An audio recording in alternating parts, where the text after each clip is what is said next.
నమస్తే, welcome to శ్రీబేబ news. ముందుగా headlines. నైపుణ్యాభివృద్ధి శాఖపై ముఖ్యమంత్రి నారా చంద్రబాబు నాయుడు సమీక్ష. నైపుణ్యాభివృద్ధితో పాటు ఉన్నత విద్యకు సహకారం అందిస్తామని వ్యాఖ్య.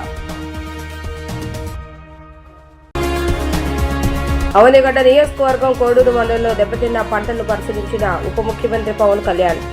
సీఎం చంద్రబాబు నాయుడు ముందు చూపుతో చాలా జాగ్రత్తలు తీసుకున్నామని వెల్లడి.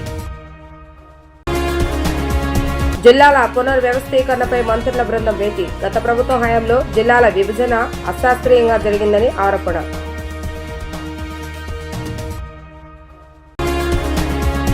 యువతకు నైపుణ్య శిక్షణ ఇస్తూనే వారి ఉన్నత విద్యకు ప్రభుత్వం సహకరిస్తుందని ముఖ్యమంత్రి నారా చంద్రబాబు నాయుడు స్పష్టం చేశారు.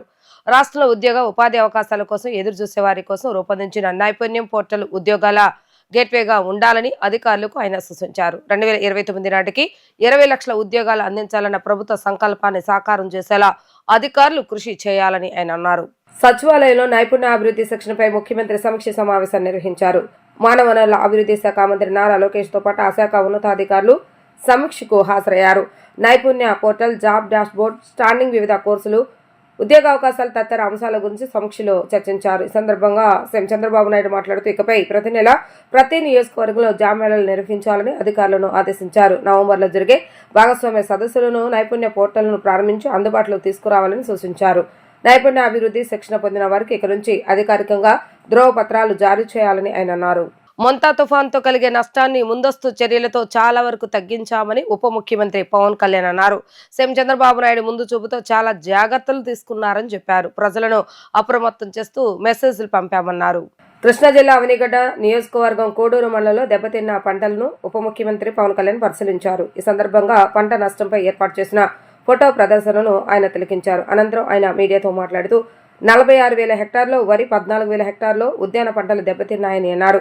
ప్రతి జిల్లా కలెక్టర్, ప్రభుత్వ యంత్రాంగం బాగా పనిచేస్తారని అన్నారు. తుఫాన్ ప్రభావిత ప్రాంతాల ప్రజలకు ఉచితంగా బియ్యం అందజేస్తామని తెలిపారు. పునరావాస కేంద్రాల్లో అన్ని సదుపాయాలు కల్పించామని పేర్కొన్నారు. ఇళ్లకు వెళ్లే సమయంలో ఒక్కొక్క కుటుంబానికి 3,000 రూపాయలు ఇస్తున్నామని అన్నారు. డ్రైన్ల పూడికతెత్త ద్వారా నీరు నిల్వ లేకుండా చేస్తామని తెలిపారు. ఆక్వా రైతుల ఇబ్బందులు నా దృష్టికి వచ్చాయి. సీఎంతో మాట్లాడి సమస్యల పరిష్కారానికి కృషి చేస్తానని హామీ ఇచ్చారు. పంచాయతీరాజ్ శాఖ పరిధిలో బాగా నష్టం జరిగిందని, గ్రామాల్లో పడిన రోడ్లకు యుద్ధ ప్రాతిపదికన మరమ్మతులు చేస్తామని ఆయన తెలిపారు. గత ప్రభుత్వంలో కూడా మీరు తుఫాన్లు చూశారు, దాని ఇంపాక్ట్ ఎలా ఉండింది. అలాగే దీనికి entire administration preparedness under the leadership of honourable CM Shri Chandrababu Naidu గారు.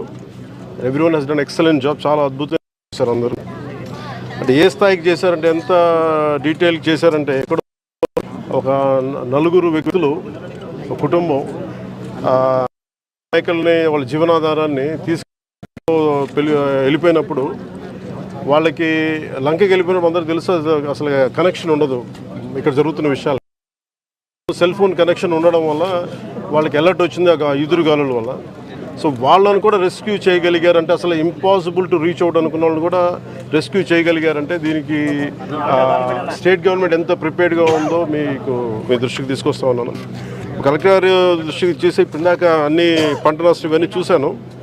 దాదాపు మనకి ఈ ఒక 46,000 ఎకరాలని 46,000 హెక్టార్లు నష్టం వచ్చింది. దాదాపు ఎంతమంది ఉంటారు? ఒక 56,000 మంది. సో ఇది అందుకే చూసాం. ముందుగా చాలామంది కౌలు రైతులు కూడా నష్టపోయారు. దీని గురించి ముఖ్యంగా బాలశౌరి గారు, మండలి బుద్ధిప్రసాద్ గారు, మంత్రి గారు అడుగుతూ ఉన్నారు. దీనికి కౌలు రైతాంగానికి ప్రత్యేకించి దృష్టి పెట్టాలని, ఖచ్చితంగా అది కూర్చోబెట్టి రివ్యూ మీటింగ్స్లో పెట్టి దీన్ని ముఖ్యమంత్రి గారి దృష్టికి తీసుకెళ్తాం. అలాగే నిన్న ప్రత్యేకించి నేను ఈ పంచాయత్ రివ్యూ చేయించాను. పంచాయతీ అధికారులు, ఉన్నతాధికారులు అందరితో కూడా చేయించినప్పుడు దాదాపు పంచాయతీ శాఖ పరిధిలో, ఇది ఎక్కువ పంచాయతీ శాఖ పరిధిలో ఉన్న గ్రామాలు ఇవన్నీ, దాదాపు 274 కిలోమీటర్ల రహదారులు ఎంటైర్ రాష్ట్రం మొత్తం యాజ్ ఆన్ దెబ్బతిన్నాయని చెప్పారు. అలాగే సూపర్ శానిటేషన్ కానీ, సూపర్ క్లోరినేషన్ కానీ, పోస్ట్ ఈ అంటువ్యాధులు వచ్చే అవకాశాలు ఎక్కువ ఉన్నాయి. అలాగే 1,583 గ్రామాలని చాలా తీవ్రంగా ఇంపాక్ట్ ప్రభావితమైనవి. దీనికోసం దాదాపు 21,055 మందిని సిబ్బందిని పారిశుద్ధ్య నిర్వహణకి వినియోగించాం.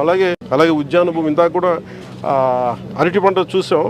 అది ఒక 1,400 పైచిలుక హెక్టార్లో దాదాపు 2,230 రైతులు నష్టపోయారని తెలుస్తూ ఉంది. ఒక దెబ్బతిన్నీళ్ళు ఒక 39, పాక్షికంగా దెబ్బతిన్న 489. సో వీటన్నిటికీ కూడా ఏవైతే మనకి ఏవైతే సహాయం అందించాలో ఖచ్చితంగా వాటిని అందిస్తాం. అలాగే యాక్సిడెంట్ జరిగింది పాపం, బైక్లో వస్తే చెట్టు విరిగిపడిపోయినాయి, అధిక రక్తస్రావం చనిపోయిన శ్రీ కోయా సుబ్బారావు గారు, వారి కుటుంబానికి మా ప్రగాఢ సానుభూతిని తెలియజేస్తాం. అలాగే పునరావాస కేంద్రాల్లో ఉన్న వాళ్ళందరికీ కూడా 25 కేజీల బియ్యాన్ని మత్స్యకారులు, చేనేతలకు ప్రత్యేకించి 50 కేజీల బియ్యం వాళ్ళని ముఖ్యమంత్రి గారి ఆధ్వర్యంలో నిర్ణయించింది. అలాగే బియ్యంతో పాటు కావాల్సిన కందిపప్పు కానీ, పామాయిల్, ఉల్లిపాయలు కానీ, బంగాళదుంపలు కానీ, పంచదార కానీ కూటమి ప్రభుత్వం వీటన్నిటిని ఉచితంగా సప్లై చేస్తూ ఉంది. అలాగే శిబిరాల్లో ఉన్న వారికి ఇళ్ళకి వెళ్లే ముందు ఒక్కొక్కరికి 1000 రూపాయల చొప్పున ఇస్తూ ఉన్నాం. ఒక్కొక్క కుటుంబానికి గరిష్టంగా 3000 ఉంటుంది సార్, 3000 చెల్లిస్తూ ఉన్నాం. అలాగే పంట నష్టం ఇప్పుడు మేజర్గా ఈరోజు మేము చేసింది ఏంటంటే పంట నష్టం అంచనా ప్రక్రియని సకాలంలో పూర్తి చేయాలని మేమందరం కోరుకుంటా ఉన్నాం. దాన్ని అధికారులందరితో ఒక సమీక్ష జరిపి దీన్ని క్యాబినెట్లో దృష్టిలో పెట్టి, అత్యవసర క్యాబినెట్ అంటూ కూడా దాన్ని ముఖ్యమంత్రి గారి దృష్టికి తీసుకెళ్తాం. అందరికీ కూడా అలాగే కేంద్రానికి కూడా ఎంత సహాయం అడగాలి, ఏ స్థాయిలో అడగాలి అనేది కూడా ఒక రిపోర్ట్ వచ్చిన తర్వాత ఖచ్చితంగా అందరూ బాలశౌరి గారు ఉన్నారు, కన్సర్న్ ఎంపీస్ అందరూ కూడా దీన్ని ముందుకు తీసుకొని తెలియజేసుకున్నారు. Thank you. గత ప్రభుత్వ హయాంలో జిల్లాల విభజన అశాస్త్రీయంగా జరిగినందున దాన్ని సరిచేసే దిశగా చర్చిస్తున్నట్లుగా మంత్రి అనగాని సత్యప్రసాద్ తెలిపారు. మండలాలు, పంచాయతీలు విడదీయకుండా నియోజకవర్గం మొత్తం ఒకే డివిజన్లో ఉండేలా నిర్ణయం తీసుకున్నామని తెలిపారు. జిల్లాల పునర్వ్యవస్థీకరణపై ఏర్పాటైన మంత్రుల బృందం సచివాలయంలో సమావేశమైంది. రాష్ట్ర రెవెన్యూ, రిజిస్ట్రేషన్ మరియు స్టాంప్స్ శాఖ మంత్రి అనగాని సత్యప్రసాద్ అధ్యక్షతన ఈ సమావేశం జరిగింది. సమావేశంలో మంత్రులు పొంగునూరు నారాయణ, నాదెళ్ల మనోహర్, సత్యకుమార్, వంగలపూడి అనిత, నిమ్మల రామానాయుడు, బీసీ జనార్దన్ రెడ్డి పాల్గొన్నారు. ఈ సందర్భంగా మంత్రి అనగాని సత్యప్రసాద్ మాట్లాడుతూ గత ప్రభుత్వ హయాంలో జిల్లాల విభజన అశాస్త్రీయంగా జరిగినందున దాన్ని సరిచేసే దిశగా చర్చించామని తెలిపారు. ఎన్నికల సమయంలో ఇచ్చిన హామీలను నెరవేర్చే విధంగా సీఎం చంద్రబాబు నాయుడు మార్గదర్శకాలు ఇచ్చినట్లుగా తెలిపారు. మండలాలు, పంచాయతీలు విడదీయకుండా నియోజకవర్గం మొత్తం ఒకే డివిజన్లో ఉండేలా నిర్ణయం తీసుకున్నామని తెలిపారు. మరోసారి సమావేశమై తుది నివేదికను రూపొందించి సీఎంకు అందజేస్తామని వెల్లడించారు. అనంతరం పౌర సరఫరాల శాఖ మంత్రి నాదెళ్ల మనోహర్ మాట్లాడుతూ కేంద్ర ప్రభుత్వం చేయబోయే జనగణనకు ముందే నివేదికను సమర్పిస్తామని పేర్కొన్నారు. సమయాన్ని పరిగణలోకి తీసుకుంటూ కూలంకషంగా అధ్యయనం చేయనున్నట్లుగా ఆయన తెలిపారు. అందరికీ నమస్కారం. ఈరోజు ఏదైతే గతంలో అశాస్త్రీయంగా రీఆర్గనైజేషన్ జరిగిందో ఈ రాష్ట్రంలో క్షేత్రస్థాయిలో ఏమి కూడా కనుక్కోకుండా, అధ్యయనం చేయకుండా వారికి అంటే రాజకీయంగా అప్పుడున్న నాయకుల యొక్క వెసులుబాటు కోసం చేసుకున్న రీఆర్గనైజేషన్ అనేది చాలా పరిపాలనకి ఇబ్బందికరమైనటువంటి పరిస్థితి మనం 2024లో మనం ప్రజల్లోకి వెళ్ళినప్పుడు తెలిసింది. దాన్ని ఉద్దేశించి అప్పుడే గౌరవ ముఖ్యమంత్రి గారు చంద్రబాబు నాయుడు గారు, అలాగే ముఖ్యమంత్రి గారు పవన్ కళ్యాణ్ గారు వారి యొక్క యాత్రల్లో ప్రజలకు హామీ ఇచ్చారు. పరిపాలన సౌలభ్యం ఉండే విధంగా, అలాగే అధికారులు అందుబాటులో ఉండే విధంగా ఒక సుపరిపాలన ఇచ్చే దిశగా ఈ యొక్క కూటమి ప్రభుత్వం ఉంటుందని చెప్పారు. దాంట్లో భాగంగా ఈ యొక్క రీఆర్గనైజేషన్ మీద ఒక జీవో వేశారు. దాన్ని గతంలో మేము 3 సార్లు మీటింగ్ వచ్చింది. నిన్న గౌరవ ముఖ్యమంత్రి గారితో మేము మా నివేదిక గురించి చర్చించడం, వారు కొన్ని గైడ్లైన్స్ ఇచ్చిన తర్వాత దాన్ని విధి విధానాలని కూడా క్షేత్రస్థాయిలో అధ్యయనం చేసి పెట్టే విధంగా ఈరోజు ముఖ్యంగా అధికారులతో అలాగే జీవో అందరం కూడా, ఎందుకంటే మండలాలు విభజన చేయకుండా, అలాగే పంచాయతీలు విభజన చేయకుండా ఏదైతే అశాస్త్రీయంగా నియోజకవర్గాల్లో కొన్ని అటు కొన్ని ఇటు ఉన్నాయో, అలాగే కొన్ని 2 డివిజన్లలో కూడా చాలా అంటే పరిపాలన అలాగే అడ్మినిస్ట్రేషన్ అంతా కూడా అంటే కలిసి చేసే విధంగా లేకుండా, అంటే పొలిటీషియన్ అడ్మినిస్ట్రేషన్ కలిసి చేసే విధంగా లేకుండా ఉన్నాయి. అన్నీ కూడా సరి చేసుకుని ఒక మంచి ప్రణాళికతో ముందుకు రావాలని చెప్పేసి గౌరవ ముఖ్యమంత్రి గారు కోరారు. దానికోసమే ఈరోజు 3 గంటల సేపు కులంకుషంగా చర్చించాం, ఒక కొలికి వచ్చాం. ఇంకా ఫైన్ కొన్ని చెప్పారు మా మంత్రివర్యులందరూ కూడా ఎలా డిజైన్ చేస్తే ఇంకా బాగుంటుందని. అవన్నీ కూడా మళ్ళీ మండే కానీ ట్యూస్డే కానీ ఫైనల్ మీటింగ్ పెట్టుకుని ఆ నివేదికని గౌరవ ముఖ్యమంత్రి గారి దృష్టికి తీసుకెళ్తాం. కేంద్ర ప్రభుత్వం వచ్చే సంవత్సరం చేపట్టబోయే భారతదేశ వ్యాప్తంగా చేయాల్సిన సెన్సస్ని అనుగుణంగా ఉండే విధంగా సమయాన్ని కూడా దృష్టిలో పెట్టుకుని ఎంతవరకు మాకు ఆ వెసులుబాటు ఉందో, ఏ స్థాయిలో మేము దానిపైన లోతుగా అధ్యయనం చేసి చేయగలుగుతామో దానికే పరిమితం అవ్వాలని మా గ్రూప్ ఆఫ్ మినిస్టర్స్ ఈరోజు నిర్ణయించుకున్నారు. సో పునర్విభజన జరగక ముందు సెన్సస్ జరుగుతుంది. సెన్సస్కి మేము అందించాల్సిన సమాచారం మన రాష్ట్ర ప్రభుత్వం నుంచి ఖచ్చితంగా నియోజకవర్గ స్థాయి నుంచి, జిల్లా స్థాయి నుంచి, అదేవిధంగా రెవెన్యూ డివిజన్ స్థాయి నుంచి ఆ వివరాలు పూర్తిగా సేకరించి త్వరలోనే ఒక నివేదిక గౌరవ ముఖ్యమంత్రి గారికి, కేబినెట్కి మేము సమర్పిస్తాం. రాజధాని రైతులకు ఫ్లాట్ల కేటాయింపు, రిజిస్ట్రేషన్లపై కొంతమంది సోషల్ మీడియాలో అసత్య ప్రచారం చేస్తున్నారని మంత్రి నారాయణ అన్నారు. అమరావతిలో ల్యాండ్ పుల్లింగ్ ప్రక్రియ 2014-2019 మధ్య కాలంలో కూటమి ప్రభుత్వం అధికారంలోకి వచ్చిన తర్వాత ఫ్లాట్ల కేటాయింపు, రిజిస్ట్రేషన్ల ప్రక్రియ గురించి లెక్కలతో సహా మీడియా ముందు వివరించారు. రాజధాని రైతులకు ఫ్లాట్ల కేటాయింపు, రిజిస్ట్రేషన్లపై కొంతమంది సోషల్ మీడియాలో అసత్య ప్రచారం చేస్తున్నారని మంత్రి నారాయణ అన్నారు. రైతులను, ప్రజలను తప్పుదోవ పట్టిస్తూ గందరగోళానికి గురిచేస్తున్నారని ఆరోపించారు. రాబోయే 4 నెలల్లో రైతులు కేటాయించవలసిన ఫ్లాట్లతో పాటు రిజిస్ట్రేషన్లు కూడా పూర్తి చేస్తామని స్పష్టం చేశారు. సచివాలయంలో మంత్రి నారాయణ మీడియాతో మాట్లాడుతూ అమరావతి విషయంలో పక్కా ప్రణాళికలతో ముందుకు వెళ్తున్నామని అన్నారు. అమరావతిలో ల్యాండ్ పుల్లింగ్ ప్రక్రియ 2014-19 మధ్య కాలంలో కూటమి ప్రభుత్వం అధికారంలోకి వచ్చిన తర్వాత ఫ్లాట్ల కేటాయింపు, రిజిస్ట్రేషన్ల ప్రక్రియ గురించి లెక్కలతో సహా మీడియా ముందు వివరించారు.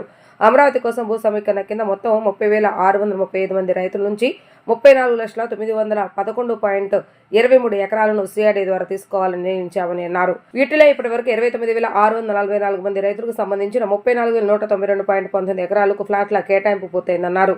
గత టీడీపీ ప్రభుత్వంలోనే 26,197 మంది రైతులకు సంబంధించిన 31,003.38 ఎకరాలకు ఫ్లాట్ల కేటాయింపు పూర్తి కాగా, కూటమి ప్రభుత్వం వచ్చిన ఇప్పటి వరకు 2,727 మంది రైతులకు సంబంధించిన 3,188.81 ఎకరాలకు ఫ్లాట్ల కేటాయింపు పూర్తయిందన్నారు. ఇంకా 991 మంది రైతులకు సంబంధించిన 719.04 ఎకరాలకు ఫ్లాట్ల కేటాయింపు చేయాల్సి ఉందని అన్నారు. అమరావతి రాజధానిలో ఏదైతే రైతు సోదరులు ఆ రోజు ల్యాండ్ 34,000 ఎకరాలని గవర్నర్ ముఖ్యమంత్రి గారి మీద నమ్మకంతో ఇవ్వడం జరిగింది. వాళ్ళకి తిరిగి రిటర్నబుల్ ప్లాట్స్ ఇచ్చాము. తర్వాత స్టోన్స్ కూడా నాటాము. అయితే అవన్నీ కూడా గత 5 సంవత్సరాలు జరిగిన అనేక ప్రభుత్వం యొక్క అంటే వాళ్ళ పాలసీ అంటే 3 ముక్కలు ఆట ఆడి అదని ఇదని చేసి నానా గందరగోళం చేశారు. అయితే ఈ ప్రభుత్వం వచ్చిన తర్వాత అనేక సమస్యలు ఉంటే ఆ సమస్యలన్నీ సాల్వ్ చేస్తూ వచ్చాం. అయితే కొన్ని సోషల్ మీడియాలో అక్కడక్కడ ఎవరికి ఇష్టం వచ్చినట్టు వాళ్ళు యాక్చువల్గా సోషల్ మీడియాలో పెడుతున్నారు. ఇది కరెక్ట్ కాదు. ఇప్పుడు ప్లాట్స్కి సంబంధించి ఎవరైతే భూమి ఇచ్చారో వాళ్ళకి తిరిగి ప్లాట్స్ ఇస్తామని చెప్పాం. అది తీసుకుంటే యాక్చువల్గా ఎలక్షన్స్కి అంటే 2014-19లోనే 2014 ఉన్నప్పుడే 29,915 మంది యూనిక్ ఫార్మర్స్కి 34,233 ఎకరాలు ల్యాండ్ యాక్చువల్గా ఇచ్చేయటం జరిగింది. ప్లాట్స్ వాళ్ళకి ఇచ్చేయడం జరిగింది. 825 మంది ఫార్మర్స్కి 677 ఎకరాలు యాక్చువల్గా వాళ్ళకి ఇచ్చేయడం జరిగింది. ఈ గవర్నమెంట్ వచ్చిన తర్వాత అదేవిధంగా బ్యాలెన్స్ ఈ రోజుకున్న బ్యాలెన్స్ ఏంటంటే 991 మంది రైతులకి 717 ఎకరాలకు సంబంధించి వాళ్ళకి యాక్చువల్గా ప్లాట్స్ ఇవ్వాలి. సో మొత్తం 34,911 ఎకరాలు, దానికి గాను ఇవ్వాల్సింది 719 ఎకరాలు. అది కూడా ఎందుకు డిలే అవుతుందంటే దానికి అనాలిసిస్ చేసాం. 4-5 సార్లు వాళ్ళకి ఫోన్లు చేసి డేటా కూడా తీసుకుంటే మెయిన్గా ఉండవెల్లి విలేజ్లో ఈ మధ్య రీసెంట్గా ఇచ్చారు. ఈ ప్రభుత్వం వచ్చిన తర్వాత 301 ఎకరా 430 మందికి ఇవ్వాలి. అంతకుముందు అక్కడ లేఅవుట్ లేదు. లేఅవుట్ డిజైన్ చేసి నోటిఫై చేస్తున్నాం. నోటిఫై చేసిన తర్వాత ఒక 30 days వాళ్ళ దగ్గర నుంచి ఏదన్నా అబ్జెక్షన్స్ ఉంటే అవన్నీ తీసుకొని ఫైనలైజ్ చేయాలి.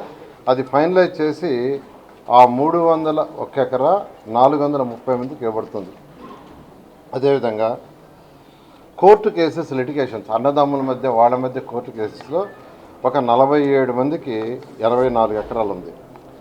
అదేవిధంగా పిఓటి అంటే ఇప్పుడు యాక్చువల్గా జిఓఎంలో డిస్కస్ చేస్తున్నారు. అది కానీ ఫైనల్ అయిపోతే 34 మందికి 37.83 ఎకరాలకి వాళ్ళకి ప్లాట్ ఇవ్వబడుతుంది. అదేవిధంగా ప్రాసెస్లో అంటే ఇమీడియట్గా లాటరీ ఇచ్చేదానికి 99 మందికి 84.38 ఎకరాలు ఉంది. అది కాకుండా లంకా ల్యాండ్స్ దాని యొక్క హిస్టరీ 218 మందికి 166 ఎకరాలు ఉంది. దీని మీద యాక్చువల్గా ఒక అడిషనల్ కమిషనర్ స్పెషల్గా వచ్చేస్తున్నారు. ప్రతిరోజు 60 నుంచి 90 మందికి రిజిస్ట్రేషన్ జరుగుతున్నాయి. 60 నుంచి 90 ప్లాట్లు ప్రతిరోజు రిజిస్ట్రేషన్ జరుగుతున్నాయి. నేనైతే చాలా క్లారిటీగా అధికారులకు ఇచ్చాను. రాబోయే 4 నెలల్లో వీలైనంతకు మ్యాక్సిమం ఈ 991 మంది రైతులు ఏదైతే 717 ఎకరాలు ఉందో దానికి సంబంధించి ప్లాట్లు అలాట్ చేసేమని రాబోయే 4 నెలలు అలాట్ చేస్తారు. దీని మీద అవాస్తవాలు బయట ఏదంటే చెప్పొద్దని నేను రిక్వెస్ట్ చేస్తున్నాను. ముంతా తుఫాను కారణంగా కురిసిన భారీ వర్షాలు ఎగువ ప్రాంతం నుంచి వచ్చిన వరద నీటితో విజయవాడలోని ప్రకాశం బ్యారేజ్కు వరద పోటెత్తింది. గురువారం బ్యారేజ్కు 4.20 లక్షల క్యూసెక్ల వరద నీరు వచ్చి చేరింది. ఈ నేపథ్యంలో బ్యారేజ్ వద్ద మొదటి ప్రమాద హెచ్చరికను ఉన్నతాధికారులు జారీ చేశారు. అయితే గురువారం సాయంత్రానికి బ్యారేజ్ వద్ద వరద నీరు మరింత వచ్చి చేరే అవకాశం ఉందని చెప్తున్నారు. ఈ సాయంత్రానికి 6 లక్షల క్యూసెక్లకు వరద నీరు చేరే అవకాశం ఉందని అధికారులు అంచనా వేస్తున్నారు. కృష్ణా జిల్లాలోని ప్రముఖ పుణ్యక్షేత్రం శ్రీవల్లి దేవసేన సమేత శ్రీ సుబ్రహ్మణ్యేశ్వర స్వామి వారిని ఆంధ్రప్రదేశ్ రాష్ట్ర ఉప ముఖ్యమంత్రి కొణిదెల పవన్ కళ్యాణ్ దర్శించుకున్నారు. శ్రీ సుబ్రహ్మణ్యేశ్వర స్వామి వారిని దర్శించుకుని నాగపుట్టలో పాలు పోసి మొక్కుబడులు చెల్లించుకున్నారు. కృష్ణా జిల్లాలోని ప్రముఖ పుణ్యక్షేత్రం శ్రీవల్లి దేవస్థాన సమేత శ్రీ సుబ్రహ్మణ్యేశ్వర స్వామి వారిని ఆంధ్రప్రదేశ్ రాష్ట్ర ఉప ముఖ్యమంత్రి కొణిదెల పవన్ కళ్యాణ్ దర్శించుకున్నారు. శ్రీ సుబ్రహ్మణ్యేశ్వర స్వామి వారిని దర్శించుకుని నాగపుట్టలో పాలు పోసి మొక్కుబడులు చెల్లించుకున్నారు. దేవస్థాన ప్రాంగణానికి విచ్చేసిన పవన్ కళ్యాణ్ ఆలయ సూపరింటెండెంట్ అచ్యుత మధుసూదన్ ఆలయ అర్చక బృందం పూర్ణ కుంభంతో ఘనంగా ఆయనకు స్వాగతం పలికిన అనంతరం డిప్యూటీ సీఎం ఆలయ ఆవరణలో గల శ్రీ సుబ్రహ్మణ్యేశ్వర స్వామి వారిని దర్శించుకుని నాగపుట్టలో పాలుపోసి మొక్కుబడులు చెల్లించుకున్నారు.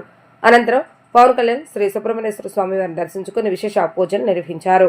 ఆలయ అర్చకులు స్వామివారికి సంబంధించిన విశిష్ట అర్చనలు ఆశీర్వచనాలు అందజేశారు. దర్శనానంతరం ఆలయ అధికారులు పవన్ కళ్యాణ్ గా దేవస్థాన మర్యాదలతో ఘనంగా సత్కరించారు.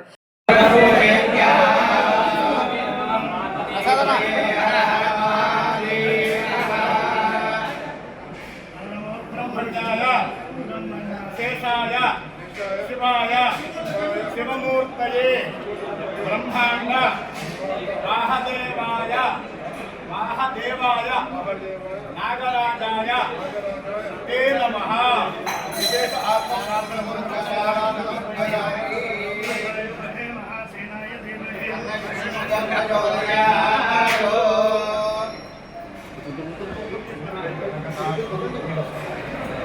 రామ్ చరణ్ అబ్బాయి పుట్టాలని మొక్కనున్నా.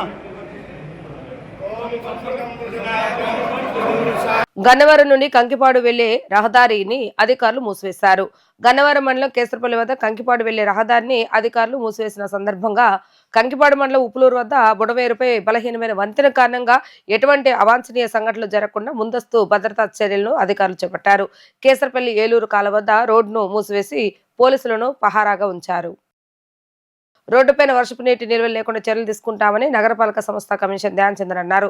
తన పర్యటనలో భాగంగా Banda road, Loyola college road, Jammichettu centre, Siddhartha college road, ESI road, Eluru road, bus stand, national highway, Bharatiya Nagar, Fortune Malli park road ప్రాంతాలన్నింటినీ క్షేత్రస్థాయిలో పర్యటించి పరిశీలించారు. ఈ సందర్భంగా కమిషనర్ మాట్లాడుతూ వర్షపు నీటి నిల్వలను ఎక్కడా నిలవకుండా ఎయిర్టెక్ మిషన్లు, గల్ఫర్లతో ఎప్పటికప్పుడు తొలగించాలని మాన్సూన్ రెస్పాన్స్ టీం అప్రమత్తంగా ఉంటూ రోడ్డుపైన నీటి నిల్వ లేకుండా చర్యలు తీసుకోవాలని అధికారులను ఆదేశించారు. చౌకింగ్ పాయింట్లు, ఫ్లోటింగ్ గార్బేజ్లను అవుట్ఫాల్డ్ డ్రైన్లలో ఎప్పటికప్పుడు తొలగించాలని అధికారులను ఆదేశించారు. తన పర్యటనలో డోనకల్ రోడ్, అలీబైక్ స్ట్రీట్, గవర్నర్పేట, బస్టాండ్లకు వెళ్లే జాతీయ రహదారి వద్ద గల ఎం హోటల్, భారతీయ నగర్ మరియు ఫార్చ్యూన్ మురళీ పార్క్ వద్ద రహదారులపైన పడిపోయిన వృక్షాలను గమనించి ప్రజలకు ఇబ్బంది కలగకుండా వెంటనే వృక్షాలను తొలగించాలని అధికారులను ఆదేశించారు. నగరం మొత్తం ప్రత్యేక బృందాలతో తుఫాను ఈదురుగాలుల వల్ల పడిపోయిన వృక్షాలను ఎప్పటికప్పుడు తొలగించాలని అన్నారు. తుఫాను పరిస్థితులపై రైతులెవరూ అధైర్యపడవద్దని పౌర సరఫరాల శాఖ మంత్రి నాదెండ్ల మనోహర్ తెలిపారు. ముఖ్యమంత్రి చంద్రబాబు నాయుడు, ఉప ముఖ్యమంత్రి పవన్ కళ్యాణ్ ఎప్పటికప్పుడు పరిస్థితులపై సమీక్షిస్తున్నారని అన్నారు. తుఫాను బాధితులు సహాయ కేంద్రం నుంచి వెళ్లే సమయంలో కుటుంబానికి 25 కేజీల బియ్యం, కందిపప్పు, పంచదార, వంట నూనె, 2 రకాల కూరగాయలు కిలో చొప్పున అందజేస్తామని అన్నారు. తుఫాన్ ప్రభావిత ప్రాంతాల్లో పౌర సరఫరాల శాఖ అందించే సేవలకు సిద్ధంగా ఉన్నామంటున్న మంత్రి నాదెండ్ల మనోహర్తో మా ప్రతినిధి లిఖిత ఫేస్ టు ఫేస్. తుఫాన్ తీరం దాటింది. ఇప్పటికే రాష్ట్రంలో కూడా భారీ వర్షాలు కురుస్తున్నాయి. ఈ నేపథ్యంలో ఇప్పటికే ముఖ్యమంత్రి చంద్రబాబు ఏరియల్ సర్వే కూడా నిర్వహించారు. పౌర సరఫరాల శాఖ నుంచి అసలు ఎలాంటి ఏర్పాట్లు ఏంటి అనేది మనతో మాట్లాడటానికి పౌర సరఫరాల శాఖ మంత్రి నాదెండ్ల మనోహర్ ఉన్నారు. ఆయన అడిగి తెలుసు. సార్ చెప్పండి, ఇప్పటికే ముఖ్యమంత్రి చంద్రబాబు ఇప్పటికే వెళ్ళి నిత్యావసర సరుకులు కూడా అందరికీ ప్రభావిత ప్రాంతాలను కూడా పరిశీలించారు. ఎలాంటి ఏర్పాట్లు చేస్తున్నారు సార్? ప్రతి జిల్లాలో కూడా ఎక్కడైతే రిలీఫ్ సెంటర్స్ ఏర్పాటు చేశామో అక్కడ ఉన్న మన కుటుంబాలందరినీ కూడా షిఫ్ట్ చేసిన వాళ్ళందరికీ రాష్ట్ర ప్రభుత్వం నుంచి గౌరవ ముఖ్యమంత్రి గారి ఆదేశాల మేరకు ఇవాళ ఉదయం నుంచే మేము నిత్యావసర సరుకులు పంపిణీ చేయడం మొదలుపెట్టాం. 25 కిలోల బియ్యం, 1 కిలో పంచదార, 1 లీటర్ పామ్ ఆయిల్, అదేవిధంగా కందిపప్పు 1 కిలో, బంగాళదుంప 1 కిలో, తర్వాత మనకి ప్రత్యేకంగా అక్కడ ఉన్న రిలీఫ్ సెంటర్స్కి క్యాష్ కూడా ప్రభుత్వం నుంచి కనీసం కుటుంబంలో 3 ఉన్న వారికి 3,000 రూపాయలు, అంతకన్నా తక్కువ ఉంటే వాళ్ళకి 1,000 రూపాయలు చొప్పున కుటుంబ సభ్యులందరూ కూడా అందించే విధంగా నగదు రూపంలో వాళ్ళకి అందిస్తున్నాం. ఉల్లిపాయలు కూడా 1 కిలో దాంట్లో యాడ్ చేసాం.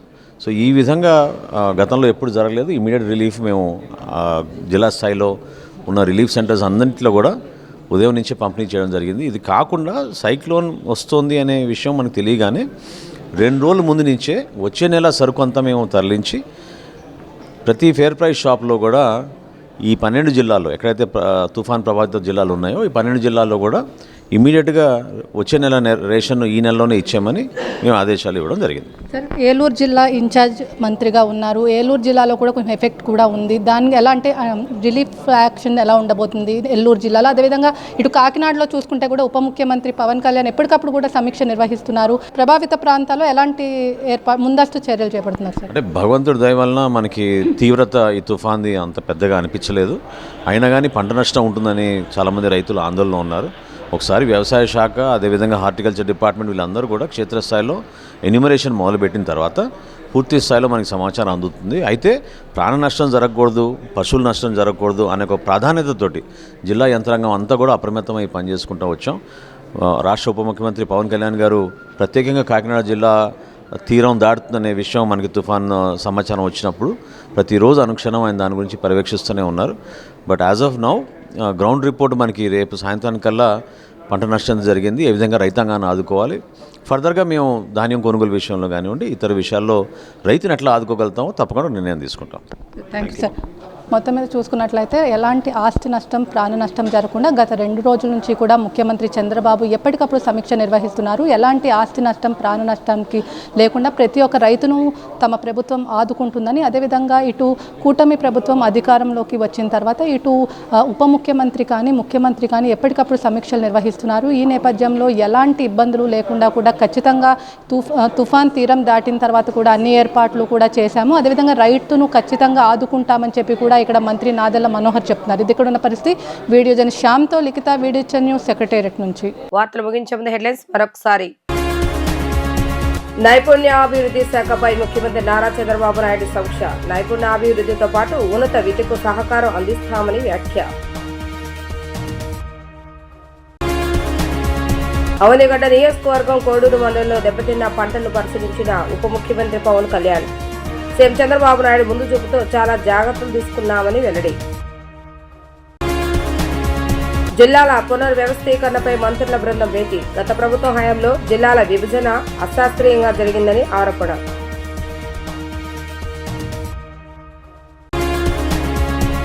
ఇవి ఈ రోజు వార్తా విశేషాలు. మరలా 3 ప్రసారమైన వార్తలు మళ్ళీ కలుద్దాం. అంతవరకు సెలవు. నమస్కారం.